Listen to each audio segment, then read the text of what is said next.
আমি মাঝে মাঝে বক্তৃতা বলি, সিঙ্গাপুরে জুতা পালিশের জন্য মুচি নাই, ডিজিটাল মেশিন আছে। জুতা ঢুকাই দিবেন, পালিশ হয়ে বাইর হবে, ভিতরে ডলার দিয়ে দিবেন।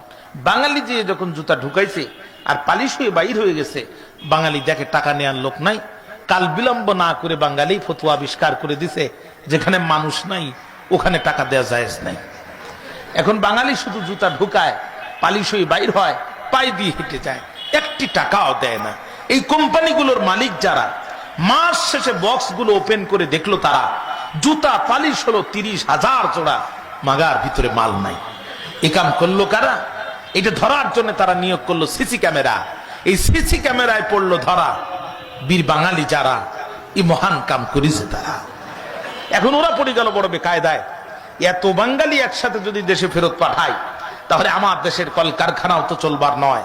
আবার এই বাঙালি যদি আমার দেশে থাকে, তাহলে জুতা পালিশের ব্যবসাও চলবার নয়। কি করা যায়? ওরা সফটওয়্যার ইঞ্জিনিয়ারদেরকে ডাক দিয়ে বলছে, বাবা বেতন তো নিবা, একটু উপকার কি করবা, এমন একটা সফটওয়্যার বানাও যাতে বাঙালিও থাকে, জুতা পালিশের ব্যবসাও চলে। সফটওয়্যার ইঞ্জিনিয়ার ছিল যারা, অক্লান্ত পরিশ্রম করে নতুন সফটওয়্যার তৈরি করলো তারা।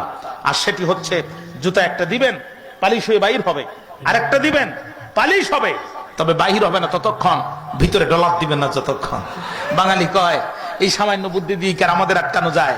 বাঙালি এক মেশিনে জুতা একটা দেয়, পালিশ হয়ে যখন বাইর হয় দ্বিতীয় জুতা ওই মেশিনে দেয় না, ও সামনের মেশিনে যে আরেকটা মেশিন পায় ওখানে আরেকটা দেয়, এখান থেকে একটা ওখান থেকে একটা, এই দুই মেশিন থেকে দুই জুতো পরে বাঙালি বীরের মতো হেঁটে যায়।